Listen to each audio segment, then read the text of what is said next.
नमस्कार दोस्तों। पिछले ताज में हमने हमारे 9वीं कक्षा का जो 15वां चैप्टर था दाजियो कहानी, जिसमें हम अंत में हमारी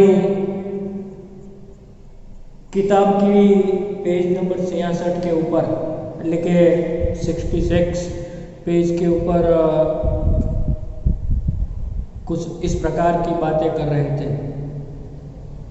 कि भाई कुछ दिनों के बाद जो जगदीश बाबू है वह शहर में धीरे धीरे सेट हो जाते हैं, यानी कि अब उनका जो एकाकीपन है वह दूर हो जाता है और अब उन्हें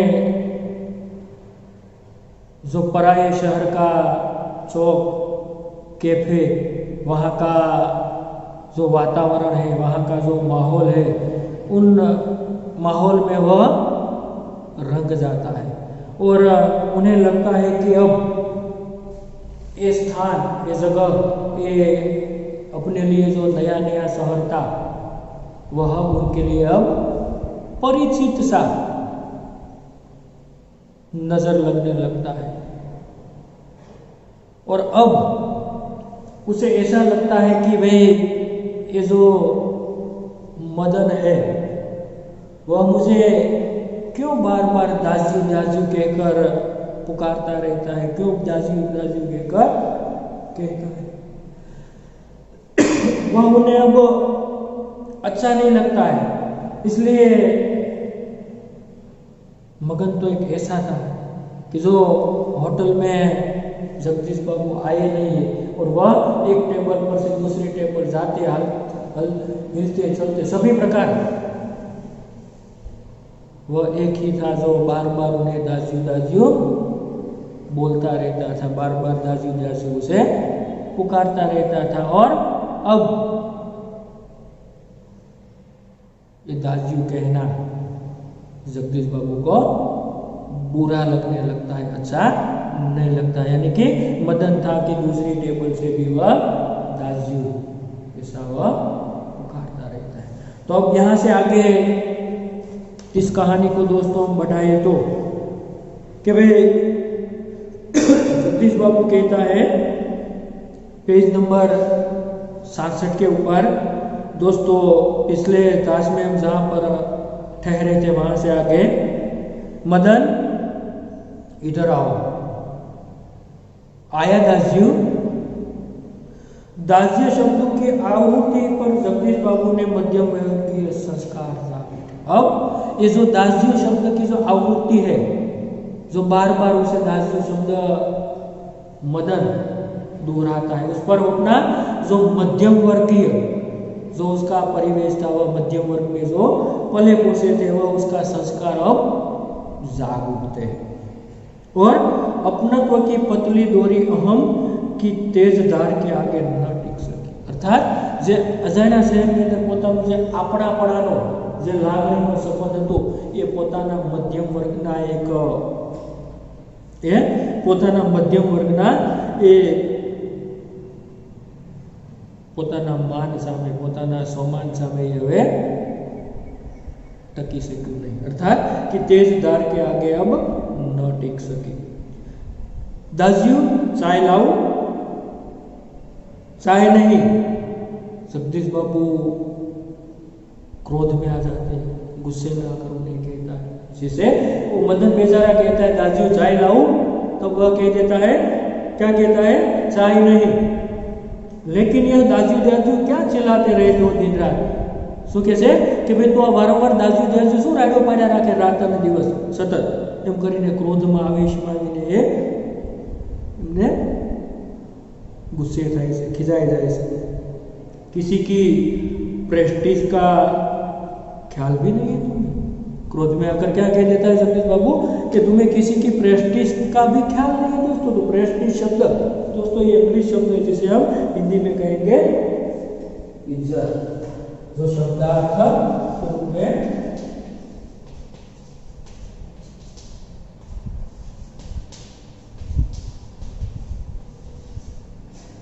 यानी कि भाई तुम्हें किसी की प्रेस्टीज का भी ख्याल नहीं है। तो जगदीश बाबू का मुंह क्रोध के कारण तमतमा गया। એટલું કહેતાની સાથે જગદીશ બાબુના એ ચહેરા ઉપર એના મુખ ઉપર એ ક્રોધનો ભાવ એ આખા ચમચમી ઉઠ્યા, આખા તમતમી ઉઠ્યા અને શબ્દો પર અધિકાર નહીં રહી શક્યા। પોતાના શબ્દોનો અધિકાર છે પોતે ન રાખી શક્યા અને મદન પ્રેસ્ટીજ का अर्थ समझ सकेगा या नहीं यह भी उन्हें ध्यान नहीं रहा। कदाच मदन ने बेचारा ने प्रेस्टीज शब्दનો अर्थ શું થાય ये समझी सके कि न समझे कि एना बसनी बात नहोती। એટલે કે पर मदन बिना समझाए ही सब कुछ समझ गया। बेचारा ने ये प्रेस्टीज शब्द का अर्थ तो उसे मालूम नहीं था, परंतु क्रोध के कारण वह बेचारा बिना समझाए समझ गया और मदन को जगदीश बाबू के व्यवहार से गहरी चोट लगी, यानी कि गहरी तो भारी, यानी कि मदन जो जगदीश बाबू का ये जो व्यवहार था उन्हें गहरी यानी कि भारी चोट के आघात में जो जगदीश बाबू के इस प्रकार के व्यवहार से मदन को बेचारे को गहरा आघात लगा, बहुत दुख हुआ और मैनेजर से सिरदर्द का बहाना करवा घुटनों में सर के कोठरी में सिसकिया भर होता रहा। પછી એટલો બધું એને દુઃખ લાગ્યું કે પોતાના હોટલના જે મેનેજર છે એમની પાસેથી તે દિવસે તે પોતાને માથું દુખે છે, सिर दर्द हो रहा है, इसी प्रकार से वह झूठा बहाना बताकर मैनेजर के पास से वह छुट्टी लेकर रजा लेकर वह एक कोठरी में बेचारा सिसकारा भरते भरते सिसकिया भरते हुए बहुत वह रोता है और सिसकिया भरते वह रोता रहा। घर आउट से दूर ऐसी परिस्थिति में मदन का जगदीश बाबू के प्रति आत्मीयता प्रदर्शित स्वाभाविक था અને પોતાના ઘરથી આટલો દૂર સેંકડો કિલોમીટર દૂર એ જગદીશ બાબુ પ્રત્યે એમને જે આત્મીયતાનો ભાવ કેવો હતો, જેને ખરા અર્થની અંદર પોતે એક મોટા ભાઈ સમજતો હતો, પોતાના વિસ્તારના એ અજાણ્યા હોવા છતાં વિસ્તારના વ્યક્તિ તરીકે એક પોતાપણો આત્મીયતાનો જે લગાવ હતો, ભાવ હતો અને આ પ્રકારનું પરિસ્થિતિ ઘટના ઘટિત થવાથી એ બિચારો એટલો બધો દુઃખી થાય છે અને સ્વાભાવિક છે કે એ ખૂબ જ રડે છે, એમના હૃદયની અંદર ખૂબ જ दुख जन्मे से। इसी कारण आज प्रवासी जीवन में पहली बार उसे लगा जैसे किसी ने उसे ईजा की गोदी से, ईजा यानी कि दोस्तों अपनी माँ, बाबा की बाहों से और दीदी के आंचल की साया से बलपूर्वक खींच लिया। અને આટલા દિવસો પછી એને પહેલી વખત એવું લાગે છે જગદીશ બાબુના આ પ્રકારના વ્યવહારથી કોઈ પોતાના માતા પિતા, પોતાની બહેન, પોતાના પરિવારજનો કે એમની નજીકથી એમના સહવાસમાંથી એને કોકે ખેંચી લીધો હોય તો એને દૂર કરી દીધો હોય, આ પ્રકારની ભાવના એ બિચારા મદનના મનની અંદર એ સતત વહેવા લાગે છે। એટલે आज पहली बार उसे लगा कि जैसे किसी ने उसे ईजा की गोदी से, बाबा की बाहों से और दीदी के आंचल की साया से बलपूर्वक खींच लिया हो। परंतु भावुकता स्थायी नहीं हो तो रो लेने पर अंतर में घुमड़ती वेदना की आंखों की राह बाहर निकाल लेने पर मनुष्य जो भी निश्चय करता है वे भावुक क्षणों की अपेक्षा अधिक महत्वपूर्ण होता है। એટલે કે આ રીતે કે રડવાને કારણે પોતાના હૃદયની જે લાગણીઓ છે યાદ કરીને ખૂબ દુઃખથી મદન બિચારો ખૂબ જ રડે છે, ખૂબ જ રડવાને કારણે એમના હૃદયનો જે ભાર છે, જે દુઃખ છે એ આંસુ સ્વરૂપે એ ઠાલવી દેશે, પછી એમનું હૈયું છે, એમનું હૃદય છે એ હળવું થઈ જાય છે અને ફરી પાછો એ ભાવુક ક્ષણોમાંથી ધીમે ધીમે ઉગરીને ધીરે ધીરે પોતે બહાર આવે છે અને દુઃખમાંથી ધીમે ધીમે મુક્ત થવાનો પ્રયાસ કરે છે। ફરી પાછો મદન એ વિવેકપૂર્ણ પોતાનો જે સ્વભાવ છે, વિનય છે, વિવેકતાપૂર્ણ પોતે વ્યવહાર માટે એ આગળ વધવાનો પ્રયત્ન કરે છે। મદન પૂર્વવત ફરી પાછો મદન વિચારો પહેલાની જેમ દોસ્તો પૂર્વવત यानी कि પહેલાની જેમ પૂર્વવ્રત એટલે અહીંયા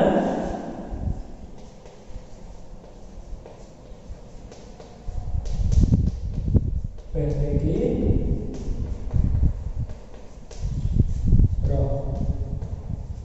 हरी पासो मदन पहलानी जेम पहले की तरह वह पूर्ववत हो जाता है। दूसरे दिन कैफे जाते हुए अचानक ही जगदीश बाबू की भेंट बचपन के सहपाठी हेमंत से हो गई। પછી બીજા દિવસે એ ફરી પાછા જગદીશ બાબુ છે એ હોટલમાં એક કેફેમાં જવા માટે પોતે નીકળે છે ત્યારે એમના બચપનના બાળપણના એક મિત્ર છે જેમનું નામ છે हेमंत। એમની સાથે એમનો એ उसकी भेंट हो जाती है, यानी कि उसके साथ उसका मिलन हो जाता है। अर्थात એમના જે જૂના મિત્ર છે જગદીશ બાબુ છે ને એ હોટલ જવા નીકળે છે ત્યારે એને રસ્તાની અંદરથી મળી જાય છે। कैफे से पहुंचकर जगदीश बाबू ने इशारे से मदन को बुलाया, परंतु उन्हें लगा जैसे वह उनसे दूर दूर रहने का प्रयत्न कर रहा।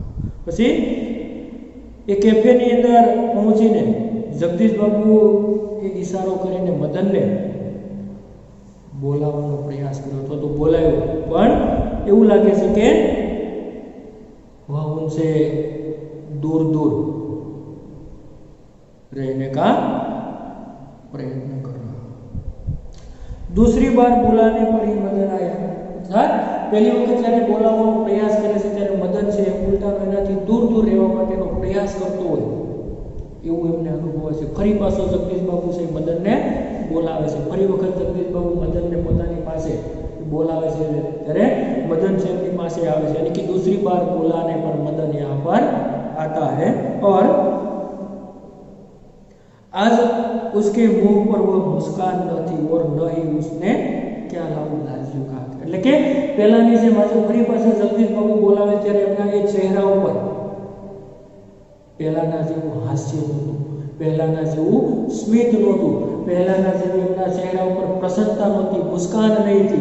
और आज उन्होंने जगदीश बाबू को ये भी नहीं कहा कि भाई क्या लाऊं दास जी, ये आज उन्होंने उनसे नहीं कहा और वह बेचारा उदास था, निराश था और स्वयं जगदीश बाबू को ही कहना पड़ा। स्वयं जगदीश बाबू ये पोते कहવું પડે છે, कहना पड़ा कि भाई 2 चाय 2 आमलेट, परंतु तब भी लाया दाजू कहने की अपेक्षा लाया साहब कहकर वो चल दिया। दोनों दोनों अपरिचित ने त्यारे पण એવું થાય છે મિત્રો કે ભાઈ એ જ્યારે 2 ચાય અને 2 આમલેટ નો જ્યારે પેલા મદનને ઓર્ડર કરે છે ત્યારે પણ એ પહેલાની જેમ પેલો જે મદન છે એ જે અગાઉ એવું કહેતો હતો કે ભાઈ લાયા દાસજી, એવું કહેવાને બદલે પોતે મદન એવું કહે છે કે ભાઈ લાયા સાહેબ, કે લાવું છું સાહેબ, એવું કહીને ત્યાંથી એ ચાલ્યો જાય છે।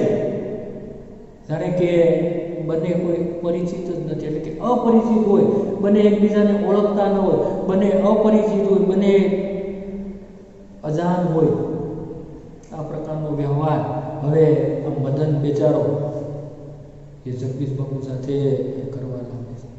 એટલે કે એક સામાન્ય જેને પોતાના સગા ભાઈ કે મોટા ભાઈથી વિશેષ જે પોતાના હૃદયની અંદર સ્થાન આપીને એ સમજનારો વ્યક્તિ એટલો બધો ગહેરા આઘાતની અંદર એ સરકી જાય છે, આઘાતની અંદર એ ડૂબી જાય છે કે ફરી પાછો એને ન ભૂલવા છતાં પણ પોતે એ ભૂલવા માટેનો પ્રયત્ન કરે છે અને એક સામાન્ય હોટલની અંદર આવનાર સામાન્ય વ્યક્તિની માફક જ એની સાથેનો વ્યવહાર છે મદન હવે કરવા લાગે છે। તો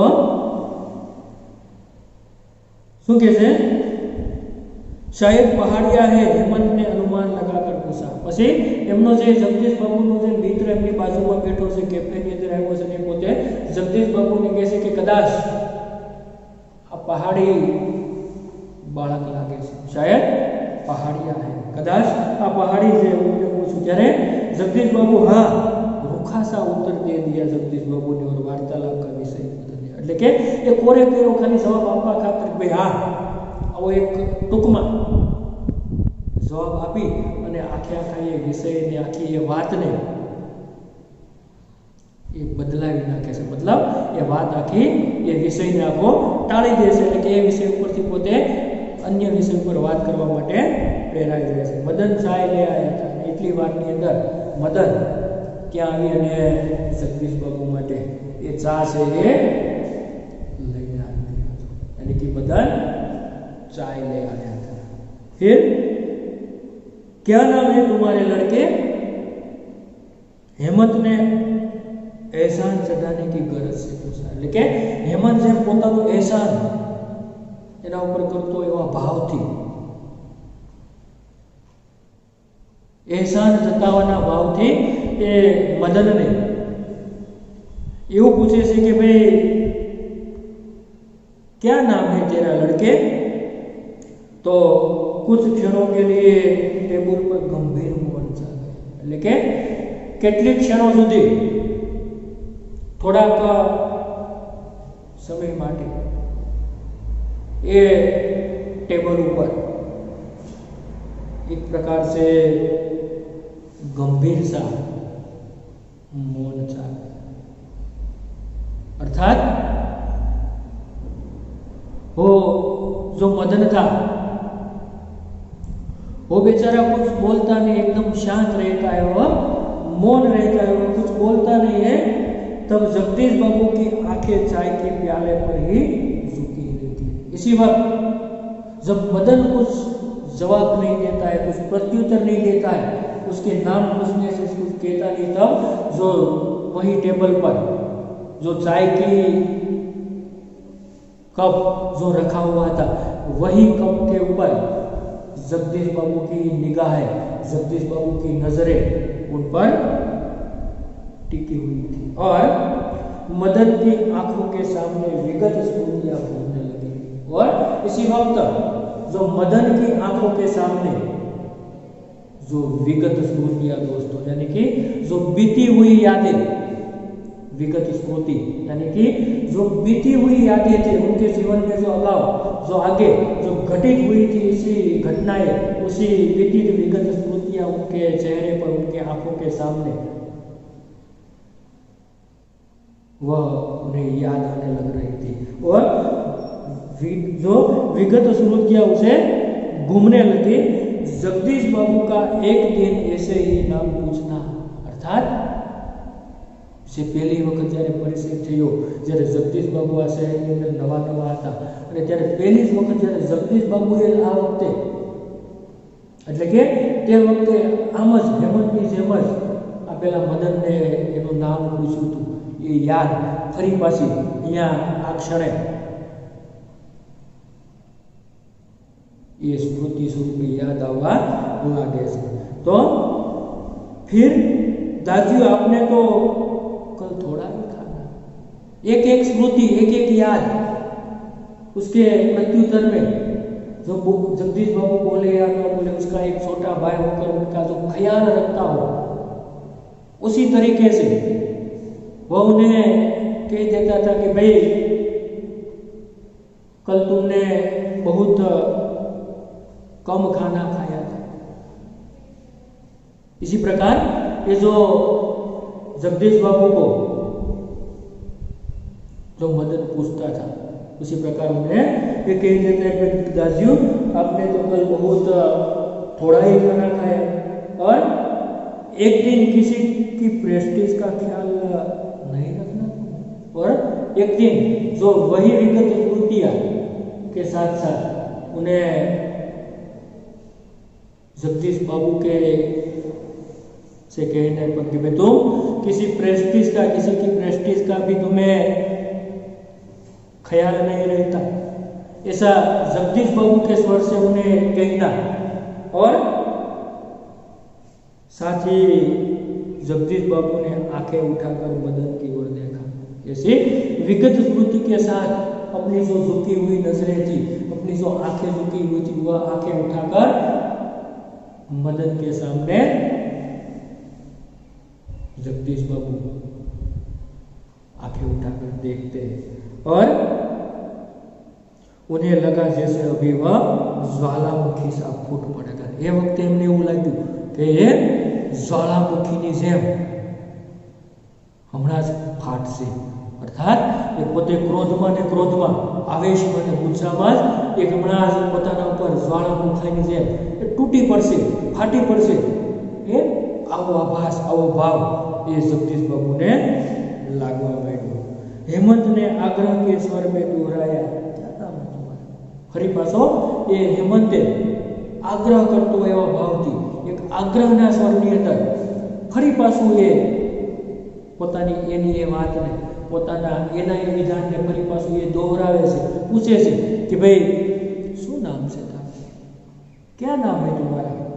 तब बाई कहते साहब मुझे, और उसका जो उत्तर वो परिवर्तित हो जाता है। जब पहले उसने उत्साह के साथ जगदीश बाबू को कहता था कि मेरा नाम मदन है, और वही स्थान पर आज वो बेचारा मदन निराशा में डूबकर कह देता है कि भाई बाय, यानी कि मदन कहता है कि बॉय कहता है मुझे साहब, अर्थात यहाँ पर मुझे सब होटल बॉय के नाम से पहचानते, सब मुझे बॉय कहते। संक्षिप्त सा उत्तर देकर वह मुड़ गया। એટલો ટૂંકો, એટલો સંક્ષિપ્ત એ જવાબ આપીને, એટલો ટૂંકો ઉત્તર આપીને પોતે ત્યાંથી ફરી જાય છે, એટલે કે મૂળ જાતા ત્યાંથી પાછો ફરીને जाए से। तो आवेश में उसका चेहरा लाल होकर भी अधिक सुंदर हो गया था, और क्रोध में आवेश में आकर उनका चेहरा जो लाल होकर भी अधिक यानी कि ज्यादा सुंदर हो गया था। तो इसी प्रकार दोस्तों ये जो कहानी का अंत एक यहाँ पर लेखक शेखर जोशी जी दोस्तों उसे मार्मिक ढंग से सुंदर तरीके से हमारे सामने पेश करने का प्रयास किया, यानी कि रखने का प्रयास किया। में हम इस कहानी के बारे में दोस्तों ऐसा कह सकते हैं कि ये कहानी में एक श्रमिक जो बाल मन की कथा लेखक ने बेखूबी से लिखी है, और जो एक पहाड़ी बालक है और एक अपनी पेट की आग बुझाने के लिए वह अपना गांव, अपना पहाड़ी प्रदेश छोड़कर एक बहुत दूर शहर में आकर एक ऑफिस बॉय के होटल में काम करने लगता है। वहीं पर उसे यहाँ पर जो अपनापन और परायापन का एहसास किस प्रकार होता है, उसी बात को यहाँ पर लेखक ने ये हमारे सामने ये मानव मन की जो भावनाएं होती है, मानव मन की जो भाव की जो विचित्रता कैसी होती है, उसे समझाने का यहाँ पर प्रयास किया गया है। और एक बाल मानस पर किसी के कुछ प्रकार के जो शब्द कहे जाने पर उन्हें कितना गहरा आघात लगता है, कितनी उन्हें ठेस पहुंचती है, उसी को सारी की सारी कहानी में, कहानी के अंत में मार्मिक ढंग से उसे हमारे सामने रखने का दोस्तों यहाँ पर प्रयास किया है। तो दोस्तों आपको यह कहानी अच्छी तरह से समझ में आ गई होगी, इसी में आशा करता हूँ। और यहाँ पर ये जो हमारा 15वां जो चैप्टर जो दासजी कहानी है वह यहाँ पर हम यह दोस्तों ये पूर्ण करते हैं। और साथ ही कुछ स्वाध्याय के यहाँ पर जो छोटे कुछ प्रश्न है उसकी भी हम थोड़ी बहुत चर्चा कर लेते हैं, और बाद में सविस्तर तरीके से कुछ आपको 4 प्रश्न जो दिए गए हैं वह इस वीडियो लेक्चर के साथ आपको दोस्तों स्टडी मटेरियल्स के रूप में ये सभी प्रश्नों के उत्तर और साथ साथ विशेष प्रश्नोत्तर भी आपको भेजा जाएगा, जिसमें से आपको अपनी स्वाध्याय की बुक में ये जो यहाँ पर दिए गए सवाल है उनका जवाब आपको लिखना है और बाकी का जो मटेरियल्स है उन्हें आपको विशेषकर पढ़ना है, यानी कि उस कहानी को हम विस्तार से यहाँ पर समझने का तो प्रयास तो किया, फिर भी ये स्टडी मटेरियल को जो पूरी तरह एक बार ध्यान से हम पढ़ लेंगे तो ये सारी की सारी कहानियाँ हम उन्हें बहुत अच्छी तरह से उसे समझ तो पाए, लेकिन फिर अगर हमारी परीक्षा में कुछ जो सवाल इसमें से डिटेल में आपको अगर पूछा जाए तो भी आप उसका जवाब आसानी के साथ दे पाएंगे। इसलिए आपको स्टडी मटेरियल को स्वाध्याय में यहाँ पर दिया गया है जो वो तो लिखना है, उसके बाद जो ज़्यादा जो विशेष मटेरियल्स के रूप में जो प्रश्नों के जवाब है, जो हेतुलक्षी प्रश्न है, जो व्याकरण के प्रश्न है, इन सभी को आपको अवश्य उसे पढ़कर उसे याद रखने के लिए, यानी कि आपको लंबे समय तक ये वार्षिक परीक्षा तक उसे कहीं पर भी जो इसमें से कोई प्रश्न डिटेल में पूछा जाए तो भी आपको पता हो जाना चाहिए। इसलिए इस वीडियो लेक्चर के साथ मैं आपको PDF के स्वरूप में जो स्टडी मटेरियल से 15वें चैप्टर का तो भेजूंगा, पर यहाँ जो स्वाध्याय के कुछ प्रश्न नंबर 1 और 2 के जो कुछ संक्षिप्त प्रश्न है उसके बारे में हम चर्चा करते हैं। तो दोस्तों पहला प्रश्न है सही विकल्प चुनकर उत्तर लिखिए। तो ये पहला प्रश्न है कि भाई मदन का गांव किस पहाड़ी क्षेत्र में था। दोस्तों ये MCQ मल्टीपल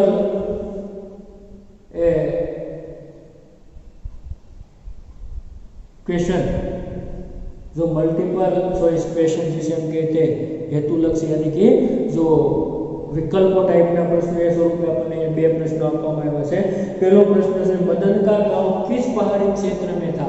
तो दोस्तों यहाँ पर 4 ऑप्शन दिया गया है। अ मसूरी, ब शिमला, क दार्जिलिंग और ड अल्मोड़ा। तो दोस्तों ये पहले प्रश्न का जो उत्तर है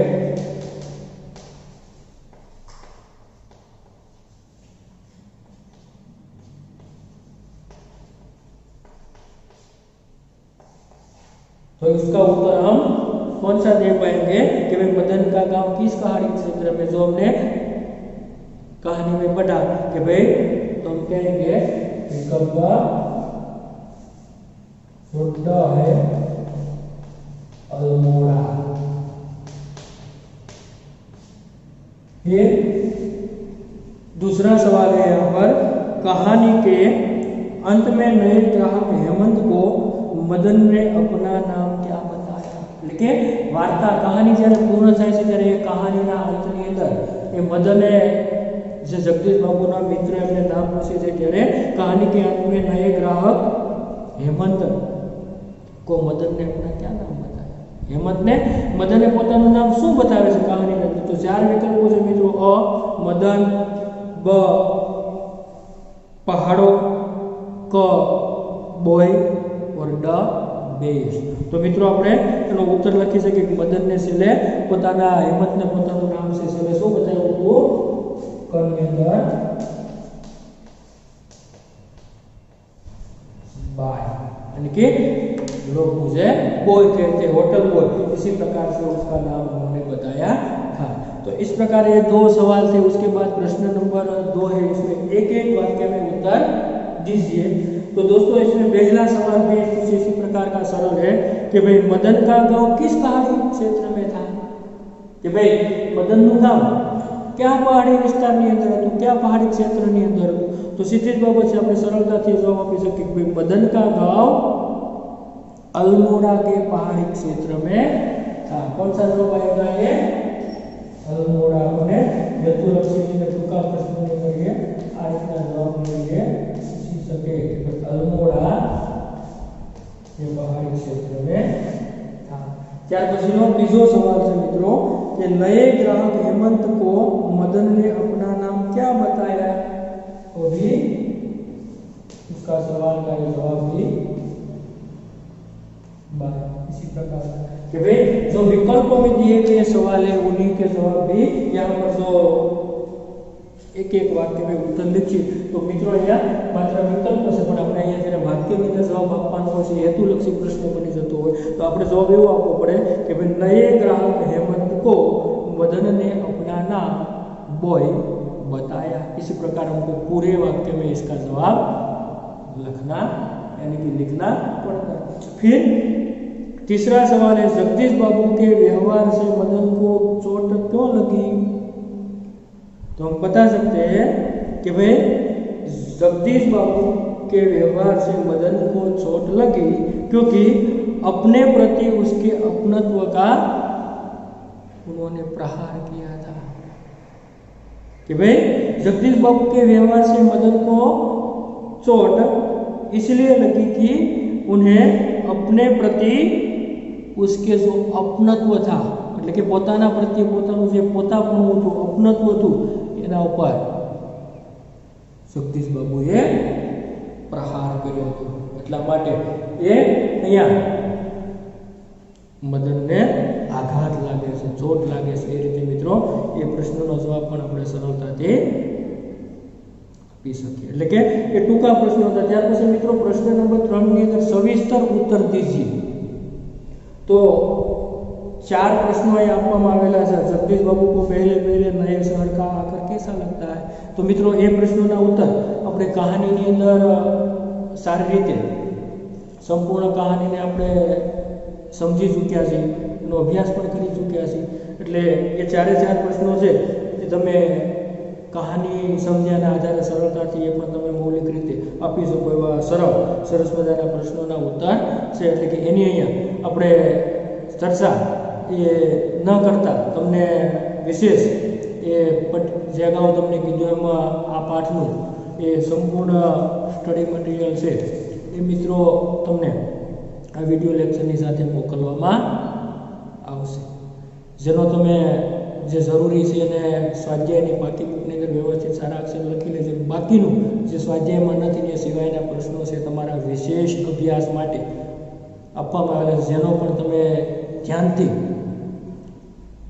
2-3 વખત વાંચન કરજો તો તમે એને લાંબો સમય સુધી યાદ રાખી શકશો અને સમજી શકશો। તો અહીંયા આપણો આ વિડીયો લેક્ચર અને આપણું 15મું ચેપ્ટર મિત્રો આપણે પૂર્ણ કરીએ છીએ। હવે પછીના નેક્સ્ટ વિડીયો લેક્ચરની અંદર આપણે આના પછીનું આગળનું જે આપણું ચેપ્ટર છે તેના ઉપર આપણે પ્રસ્થાન કરીશું।